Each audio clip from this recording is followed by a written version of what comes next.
E to the L to the U to the X to the E to the top. Smacking. Why hello there guys, it is Qwerty Afro here. I'm bringing you another Train Simulator 2016 video. I am back from my ventures to Anglesey in North Wales for my Geology field course trip for this year. As you remember, last year it was to the Isle of Arran in Scotland. This year it was to Anglesey, the island of Anglesey in North Wales. It was a very tough trip, much tougher than last year. I will get into all the kind of details and stuff and explain to you guys what I got up to and stuff like that, my kind of time in North Wales. I think it was actually my first time ever in Wales, actually going through Wales, and I actually had some interesting journeys to and back from Wales as well, which I'll get into during the course of this journey, which is kind of ironic because we are in Dovetail Games' first ever route to Wales. Well, actually, no, yeah, it is. I think it is. This is the first ever actual Welsh route. I was actually thinking of Bristol to Exeter, but that's not really Wales. That's still England. But this is the first kind of proper Welsh route in the game. Bristol to Cardiff, the South Wales coastal route, which also brings along a nice new unit as well, the Class 175, which is very exciting. I'm right now in it, as you can see. Track IR is on. It's actually really handy to actually have track eye on because it the normal default camera is like somewhere all the way up here, and then you obviously have to move your mouse around there. But with track IR, it's nice because I can just have my head recessed back, and then I could just like look around the cab, and it looks a bit more natural looking, so you can actually see some of the stars and stuff while still looking out of the actual windscreen, which is pretty cool. Anyway, welcome aboard 2L53. To Lima 53, let's be professional here, operating a Arriva Trains Wales service from Cheltenham Spa to, okay, and now we are in Welsh land, and obviously you know my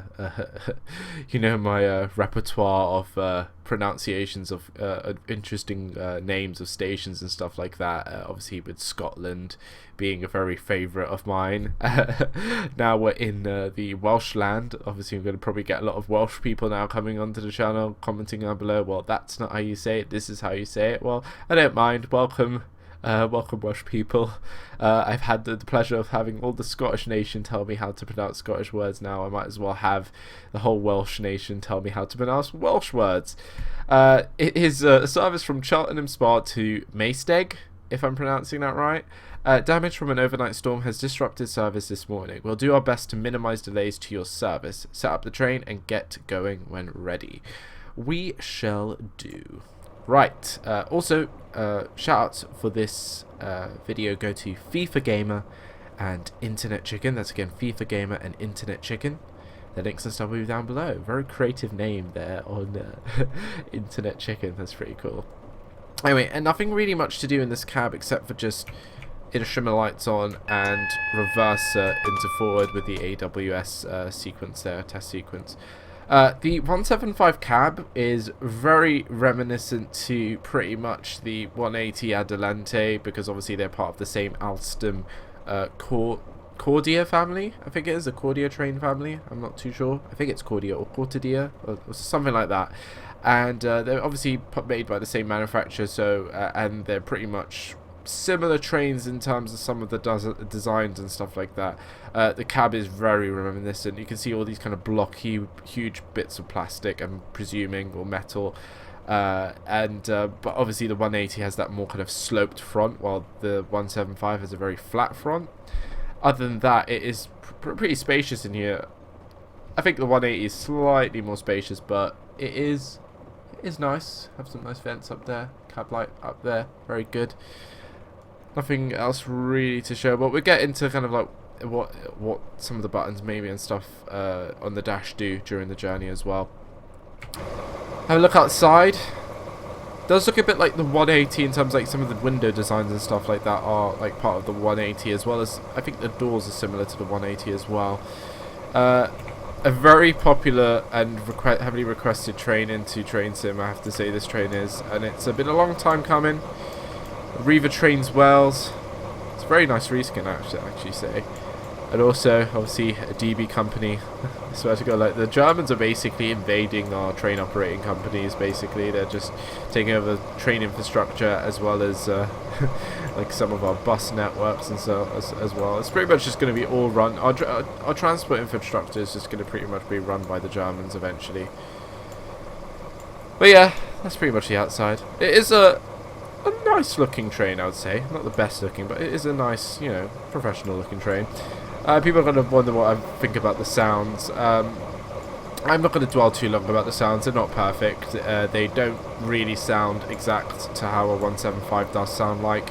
They are pretty much recycled from the 180 Adelante, which it's very, you can hear it. If you put a 180 and a 175 in game together, they pretty much sound the same. Maybe a few little tweaks in that off the 175, but it is pretty much recycled 180 sounds. And because I've listened to, like, in real life footage of the 175, it does not really sound like this. But again, I can't really fault. Maybe it's just I don't know. Like, I'm not going to comment too much about it. Like, it's not perfect, and it could have been, you know, done to a standard. But as a map, those are the sounds. We'll hear it throughout, like, on our journeys and stuff like that. But it's a shame that it couldn't be done to a better standard. But you know, the games need to improve on their sound kind of engineering. Anyway, let's get moving. Let's put it into power 1. There's, I think, 4 power settings on this train. And the thing is, if I go into power 2 right now, you're thinking, why don't I increase a little bit up to power 2? I'm gonna wheel slip annoyingly. Which, I don't know, it's maybe something to do with the power output of the train or whatever, but also we're doing the career scenario, so I don't want to lose any minus points, so I'm just going to keep it at 1, and we're just going to steadily increase. But the actual thing why also the sounds I'm really not happy with is obviously because the 180 and 175 don't sound like each other, but it's also because they have completely different engines to one another, as well as that they output their power a lot differently, because obviously you have the 180, which is a high-speed passenger service train, so it has a probably much more powerful engine at higher speeds, while the 175 is a stopping service train, and it will probably have more power in the lower speeds to kind of get going quicker, because obviously it's a stopping service train. So it's those kind of things where I'm just like, why couldn't it have just been done with a bit more care and just, you know, of more authentic sounds basically. But that's always been a problem with Dofto games. I've kind of gotten bored about just slating and bashing at the sounds at each unit like they try and attempt to do, because I know what I'm expecting now, and there's nothing gonna be like. And the sad thing is they sometimes get it spot on. Like, I thought the class 7-3, I did a video on a few videos before, I thought that was a really good unit that sounded correct, it looked correct, it felt correct, and it was a really solid train. Well, we're back to something where, like, it looks like an alright train, but then it doesn't really sound like an alright train.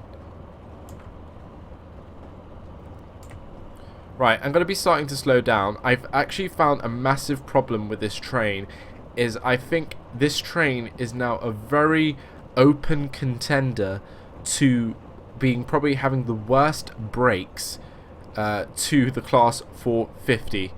And you guys know how the class 450 is. And you can see now my wheel slip points are decreasing rapidly. I'm only on 37% brake here. I'm only on 37% brake. Just imagine, I'm only on 37% brake. And I'm getting wheel slip. But the thing is, if I leave the brake any slower, the train won't stop in time. I've tested out this unit a bit, and the brakes are so bad. Like, I have to actually go in at, like, this ridiculous speed of, like, 5 miles per hour, because the train won't stop otherwise. If I came in at 15 miles per hour, I probably wouldn't make it, you know. These platforms are short, obviously, because it's a very short train, but look at this, wheel slip at 3 miles per hour. Are you really kidding me with this? Who did the kind of physics with this train? It's just, I don't know. Anyway, let's have a look at the doors open. Oh god. Now, I don't understand, and this has been a problem for ages.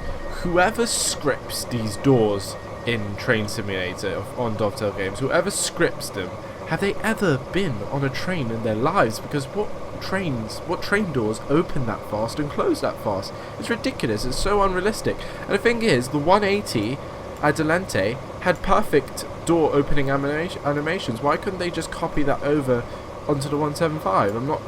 I just don't get it. Like, it's just a problem with loads of trains in Train Simulator where the door opening mechanics are just so bloody unrealistic.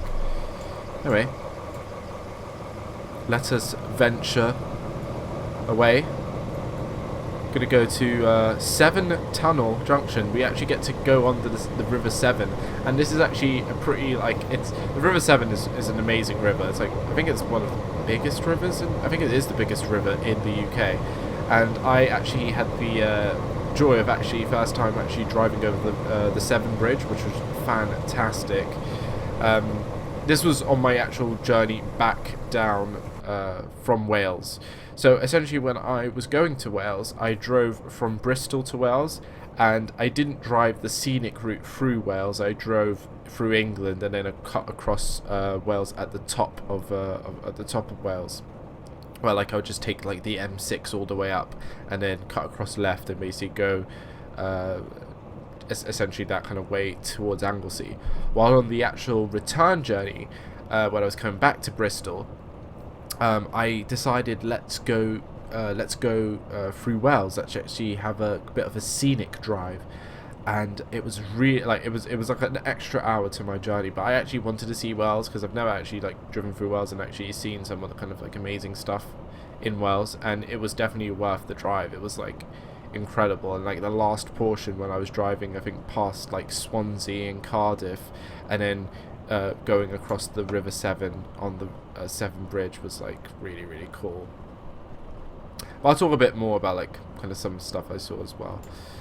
Right, I don't understand this. Like, I'm getting wheel slip here.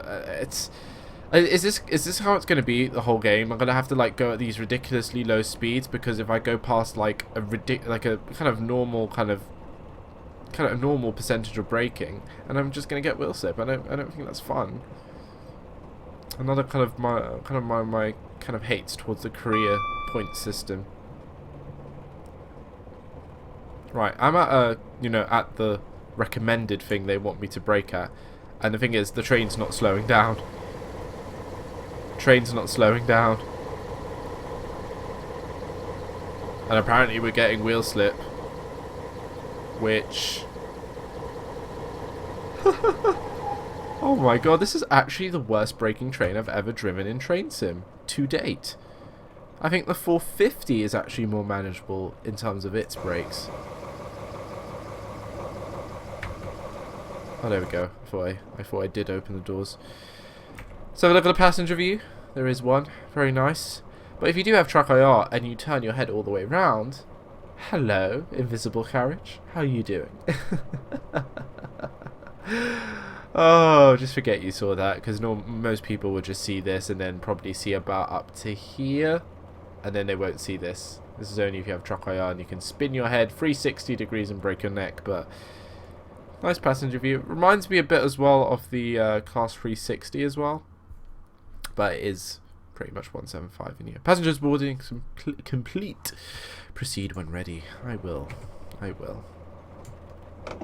Right. So if I go now to, yeah, there we go. So I can't go to the second stage of power because I just get wheel slip.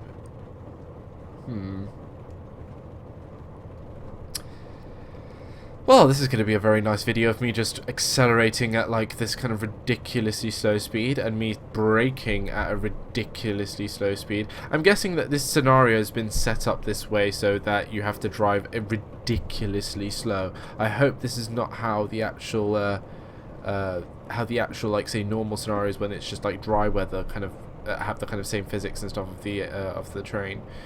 because these brakes are shocking. Like, I mean, I hope this is just the water on the tracks that's making maybe the brakes a bit more harder to kind of juggle with, but so far this is, I don't know, this is a bit, oh my god, getting more wheel slip. Class 70, I think, if I know my trains. That's also a unit that actually comes with this map, which is pretty cool. Might do a freight scenario at some point in the future as well. What also comes with this route is the GWR HST skin, which is very, very nice. So we now have like pretty much 5,000 different variants of the HST in the game. I hope like someone like Armstrong Powerhouse do like a pro version of the HST. I think the HST definitely needs some love, because it's like one of the oldest units in the game and doesn't really, like, you know, it could, like, if it was a pro version and, like, you know, you had a proper cold startup and stuff like that, I think it would be so good. Right, can I increase to second power without wheel slipping? Oh my god, yes I can. The rain has allowed me to. Anyway, let's have a look through the cab here, see if there's anything. Emergency brake there. Nothing of these work. The screen doesn't work in here like it does in the 180 Adelante. Like, you could just press a few buttons, I think, in the Adelante, and it just shows some stuff on the screen or whatever. The headlight switches up here, I do believe. Nothing else. What else do we have here? What's this? Engine start, engine stop, so you can actually turn off and on the engine, which is pretty cool. Anything else down here? No. We have a speed set, which is pretty cool if you want to put on some cruise control. I'm presuming another class 70 there with some Freightliner wagons. AWS reset, nothing here. We have a DSD pedal there. Have like blank radio there, nothing here with the buttons, nothing here. Obviously horn there. Nothing here with, like, these are just like the door controls, but obviously you can't really press them in train sim, you can only just really press T. Then here we just have some knobs. Oh, we have a windscreen knob and a instrument lighting knob and a cab light knob. If I put on the cab light, which actually doesn't drop the FPS, you know. Some of these units are getting much better now with, like, say the cab light, you put them on, it doesn't actually affect the FPS too much. Or I remember before, especially like say with the Adelante as well, I put on the cab light and the FPS just dropped to shit. But that's good. Good little improvement to see that that's actually happening. Nothing else really. Nothing else really on this side. If we change views, oh, another fire extinguisher. You know my kind of love with fire extinguishers. They're very nice. Okay, at the back. Don't believe so. Nothing here working. And some really cool buttons that don't work, but they look like they go inside, like that kind of a 3D effect, that they look like they kind of like hollow inside and has a light at the back, which is pretty cool, like that. But on that, I think that's pretty much, yeah, and then you have the nice sunscreen thing there, but I think that's pretty much it with the in here with the 180. There's nothing too much. South Wales Coastal red lining.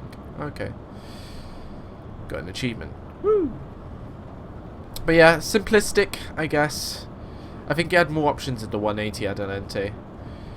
But I've noticed like a thing what Dovetail games like to do with like a unit that comes with a map compared to a standalone unit. The standalone units tend to be a bit more better quality compared to the actual like say a unit like this, which actually comes with a map, which I've never really, I don't think there's been ever a really good unit that's actually come with a map that's actually been to a decent quality, to be honest. I'm trying to remember really, because units that are released separately are generally better than units that are released with a route.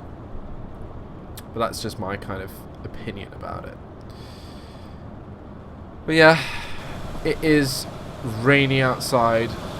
Pretty much what Wales is in a nutshell. But to be honest, while I was actually in Anglesey, it was a... What?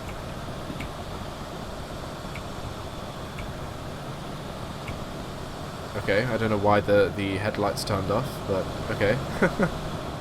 Well, actually, while I was actually in Anglesey, we actually had some pretty good weather. We only had a really poor day on the second or third day where it just rained all day.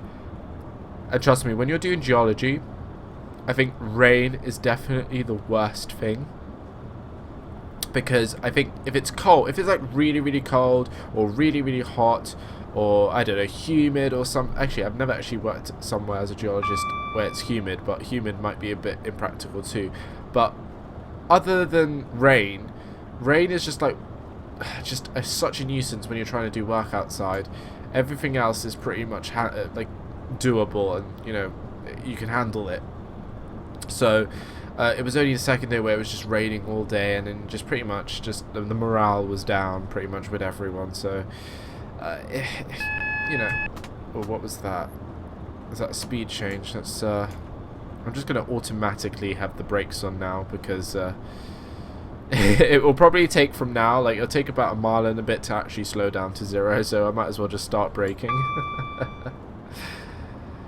But yeah, only day was just one day, and the rest of the days was actually pretty good. We actually have some really nice weather, and I have to say the area that we were in so Anglesey is like a huge like a kind of half island / island. It's really separated by a river, so it's sort of an island, but sort of isn't. But it is probably more classified as an island. But you have Anglesey, and then on the northeast, I think, no, northwest part, you have a smaller island called Holyhead. I don't know why I keep calling it Holy. This is like a really bad habit. Everyone's saying, well, why are you calling it Holly? It's Holy. There's only one L. It's just in my mind. It's stuck really. But yeah, there's an extra little island on the island of Anglesey, which is called Holyhead, and we were basically mainly there, and we were just like basically along the kind of like coast part of the northwest part of Holyhead.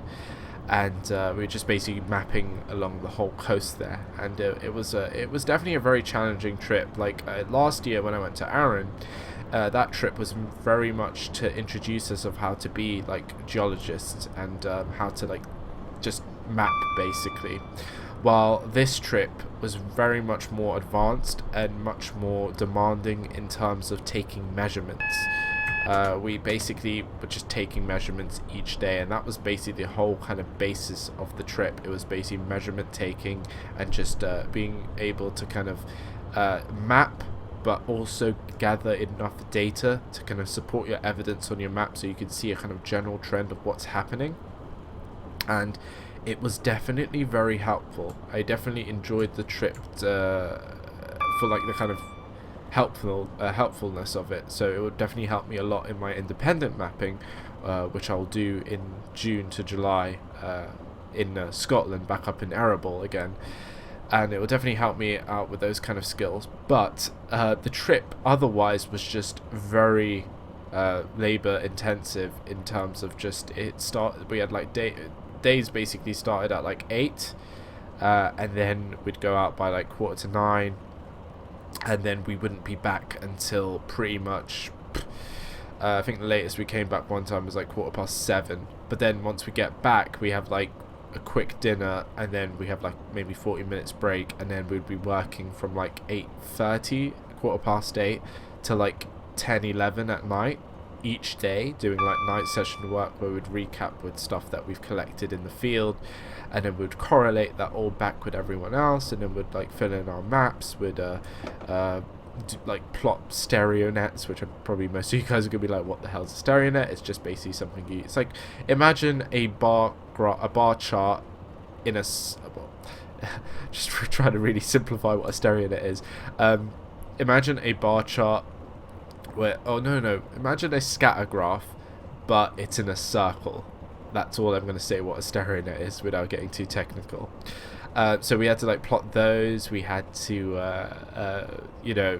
work out like the formations of like groups of rock, like different aged rock, of like where one kind of age of rock started to where it stopped, where an older unit started, or to where a younger unit started.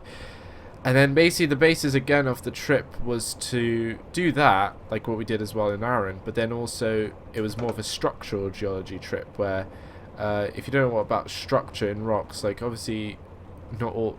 What is that over there? Is that a train or something?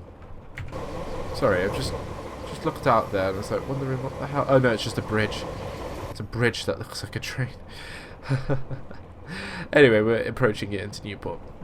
But basically, it was a kind of like a structural geology trip. So basically, not all rocks are nice and plain and simple and just like flat. Rocks do get deformed over time. They get like folded and sheared and fractured and stuff like that. And basically, the whole area that we were mapping was essentially a huge fold. So imagine taking I don't know what would be the best thing to actually kind of use as an example here for you guys, because I don't want to make it too complicated, because obviously not everyone that watches me does geology or knows like about rocks and stuff like that. But imagine, say, you had a stack of like pancakes. So say, yeah, if you layered a stack of pancakes, say like maybe, I don't know, like 10 pancakes on top of each other. That's basically how rocks, in a way, in real life, stack upon each other, and you know, that's how they're solidified as like a rock unit. That's what you're like, might be standing on somewhere in the middle of a field. I don't know. That's what the rock units underneath all the grass and stuff would look like. Just as a very kind of simplistic kind of view of like looking at it. And essentially, you have your stack of pancakes, and that's how a stack of rocks would look like once they're like stacked up upon each other when they're deposited. Then imagine, I don't know, some processes, probably like tectonic processes, like I don't know, like earthquakes, plates moving, you know, tectonic plates moving that you've learned in geography, moving and stuff like that, and all these kind of stacks then get folded and mushed up. So basically, you take your pancake stack and you basically fold it. Passengers boarding complete. Proceed when ready. Time as penalty. Well, how am I supposed to keep... What was that? Oh, that's the signal bell. Oh, that's pretty cool. Let's increase the speed. Very nice. Can I go to 2, or will it give me wheel slip? Yep, it's going to give me wheel slip. What's the point of... Actually, to be honest, what's the point of me even following this career scenario? Because now it's just getting ridiculous. Anyway, we're only going up to 30 miles per hour, so I'm not even going to slip it into 2. I'll just leave it into 1 until we get to 50. But anyway, imagine taking your stack of pancakes and folding them. So you fold them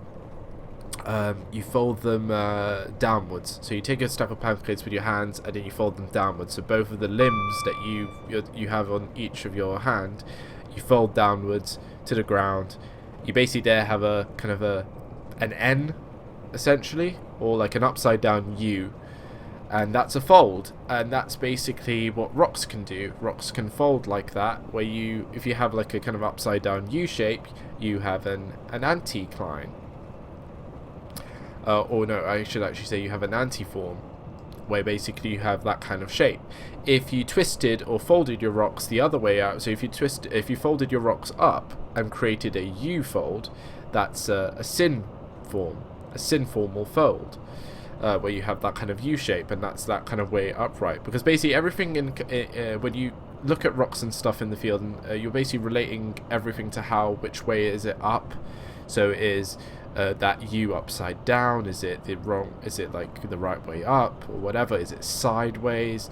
You're just basically looking at stuff in relative to how they're positioned. Because that can tell you a lot about what has happened to the rock, how old is it, etc. So essentially, we had imagine the 10 stacked pancakes, and you folded it downwards, and you created that upside down U. Basically, over a kilometer of coast that we mapped was essentially that. So imagine. It's really hard to actually explain this in a simplified term, but imagine just all those pancakes are folded, and you're basically a small person that's walking along. Essentially, imagine cutting then through that fold. I'm adding so much more complicated things to imagine for you guys, but imagine cutting through those. So you folded your 10 pancakes up, and you have that kind of upside down U, and imagine cutting through that U, like horizontally, cutting through that U, and then stick like a little little U, like shrunk down to like, I don't know, the size of like a dust, not even a dust particle, just you're just a smaller U basically is walking across all those layers of pancakes. That's essentially what we had to do for a week in a bigger scale across the coast. We had all of those layers of pancakes that we were walking across the coast and mapping and seeing where things kind of match up and whatever. Oh, look there. GWR. Nice skin. Very nice. That skin actually does look really good. And why the hell are the headlights on the back to front? Anyway. But yeah, so we were essentially walking through that kind of cut layer of pancakes, mapping what was actually happening and where there's like one layer there's one pancake start to where does it finish, to where like we find the fifth pancake on one side to relative to the other side. Because if you imagine your folded upside down U of pancakes, if you fold that and then cut it, as I said, you would find the same pancake on one side as well as the other side. And imagine that in terms of a huge 1 kilometer coast, and if you have like that kind of, imagine those were rocks now, and that was all cut off there, you would find the same rock like where you started on the left side to where, like, if you walked a kilometer down on the right side of the fold. I really hope that you guys can understand what I'm talking about, because I hope I'm not just talking gibberish to you guys. I'm really trying to like simplify this down, because I don't want to include too much jargon and stuff that you guys might not understand. I just really want to simplify it down. That's why I used like pancakes. Just imagine that. I think that's the best way I can explain it without going way too complicated. We're basically walking on you basically fold your 10 pancake layers, you cut a horizontal line through it. So basically you shave the top part of the upside down U off, and then basically you walk across it and map like each layer of pancake, and then you kind of try and match like where one of the same pancakes is on the left side compared to the right side of your folded pancakes. And that's essentially what we did for a week, but with rocks. And then it gets even more complicated where when in an individual layer, an individual unit of rock, so in one of the pancakes, there's more folds. So imagine that one pancake is made up of many pancakes, and those pancakes were folded within that one pancake that we started off with. And then, yeah, okay, we're getting a little bit complicated here, but essentially, if you can get the drift from that little really bad explanation, then you can understand what I did for like a week in Anglesey. But essentially, you can tell that I'm not really cut out to be a teacher, essentially. But if any of you guys understand that, that makes me happy. At least I've conveyed what I did for a week, and I actually know what I've been doing for a whole week. And instead of me just coming back and going like, well, I don't know what the hell I just did for a whole week. But yeah, it was definitely probably one of the toughest trips I'll ever do, because it was just so intensive. Like I think by the end of it I had like over like 100 different data measurements. It's crazy how much we did, but very useful. Definitely something very useful. Anyway, back to the game. I'm kind of zoned out there. I'm not really interested too much in what's actually happening right in front of me. I'm just using it as just like a way of just like, hey, look, we're driving through Wales. I'm going to talk about me actually being in Wales. But yeah, you can see we're on minus 656 points. There's nothing really I can do about that. I've tried my best to kind of you know, work with this train on these kind of wet conditions, but the brakes are terrible, so we're obviously going to have a delay. So even though at the beginning it said, yeah, we'll probably try and minimize the delay, no, we're not. With the way this train brakes, we're definitely not going to minimize anything of the sort. But anyway, we are soon approaching Cardiff Central, which is our last stop in about 5 miles, so we still have a bit. 175 passing us. I'm really disappointed with the horn though. Like really, and why the hell has the lights turned off? I don't know what's up with these lights. Oh, we need to slow down. Let me just get that. Head day, head night, all markers. Yeah, I'm on the right one. I don't know why it's doing that. It just seems to just turn off by itself. I don't know why. Very odd. It really is a disgusting day out there. Well, it is Wales, to be honest. Oh, did the windows open? No, they don't. It's too much to ask for air in Train Simulator.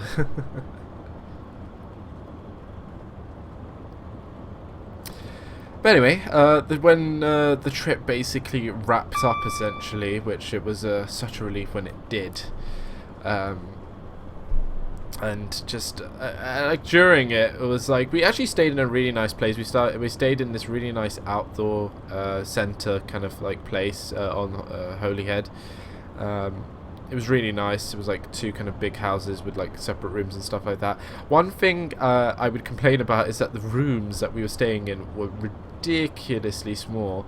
I was like sharing a room with like 5 other guys, and basically they shoved in 3 bunk beds, like 2 on either side and 1 in the middle, and they were all like literally touching each other, and we had like basically the size of like a normal desk of like standing space within the room, and then it was pretty much like the door, and it was so compact in there, I have to say, but we managed through it. But that was probably like my only complaint. Like it was just so packed in that room, but it was fun.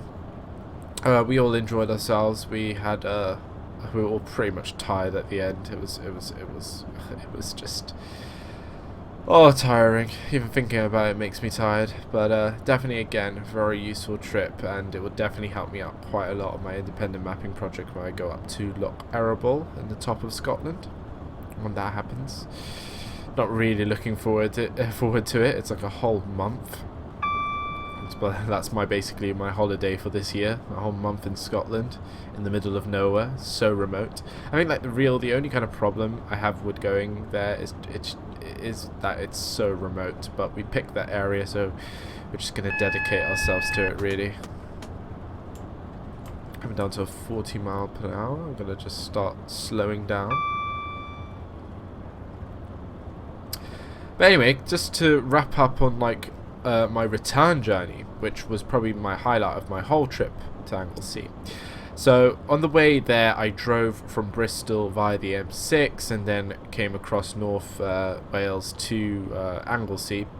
On the way back, instead of going back the kind of English way, going on the M6, I wanted to take the kind of more scenic route. So I think, what road was it? I think it was the A407 I took, which basically starts somewhere at the top of North Scotland, somewhere near Bangor, and that road basically goes, it slices through Wales pretty much very nicely till the end, where you have to kind of go, I think, on the A5, where it is, I'm not too sure, that leads onto the M4. But I took this kind of A road, and it was like such a beautiful journey, and I was so glad that I did. Like I went first through like the Snowdonia kind of national park, where I was like driving through all these kind of mountains and stuff, and it was glorious. I drove through these many kind of like, you know, like in kind of mountain valley villages and stuff like that. It was just so nice. I drove actually past a slate quarry, which was like my first time ever seeing like a pure slate quarry, and it was just amazing. Like the mountains around this slate quarry were all like, the mountains were covered in slate. Just like imagine your roof tiles, your kind of like black roof slate tiles. Imagine like those kind of slate kind of tiles, but a bit more choppier and rough, covering a whole mountain. That was basically what I was seeing, And why the hell are these HST lights the wrong way round? What the hell? I'm not too sure about that. Bit weird. But yeah, imagine these mountains just covered in slate. And it was incredible. That was like one of my kind of highlights, and then just basically I just went through all of Wales, and I was just having a blast really, and it was just that to me, I love that kind of driving experience. I'd rather choose that option than to driving just purely on a motorway, because a motorway, I feel, is just like probably the most boring place to be when you're driving, because you're just driving in a straight line. There's nothing really much to do. You sit there, you get bored, you get tired. While if you're actually driving on a proper like A road, B road, some really good turns and, you know, tight corners and stuff like that, you're more engaged with your driving, and you get less tired. And I just enjoyed it. It was about like a 4.5 hour, 5 hour journey for me, and it was long. It did take a toll on me. I didn't really even take a rest during it. I think there was only once I took a rest just to have like a toilet break, but other than that, I was just driving. I was just enjoying it so much. And then I was like following so many different rivers and stuff like that, all these kind of tributaries and stuff that would lead eventually to the actual River Severn, which was it was a very good journey. I definitely wouldn't mind doing it again, but like not going to like a trip anywhere, just for myself would be good. Anyway, coming into Cardiff Central, very nice. I'm guessing this is also like where you would take like a train or whatever. I do believe this train actually goes to Holyhead as well. Like I saw Holyhead Station or whatever, like some of the trains. I even saw some super voyages come into Holyhead as well, because obviously that's like, I think that's like a major port before you can take like a ferry and stuff to Ireland from there. So it's like definitely a major port city, and you definitely get your 175s coming in and out of there, and you also have some Virgin Trains super voyages which were coming in there, and I was like, oh, this is pretty cool. Anyway, where do we stop? Is a good question. I can't really see a free marker anywhere. Can you guys see a free marker? Is that a 6? That's a 6 marker. Oh, so I passed it anyway. Doesn't matter.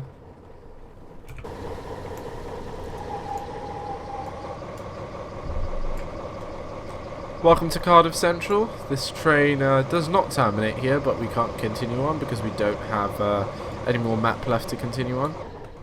Right, where was that free car? Well, there probably wasn't any free car. No, there wasn't any free car. Interesting. But yeah, that's Cardiff Central. This, hopefully, maybe one day will lead somewhere else, which will be really cool. I don't know if that actually leads anywhere. Oh, that's pretty cool. But anyway, yeah, Cardiff. Oh, wow. This is like a stadium here. Some sort. What's in here? Nothing.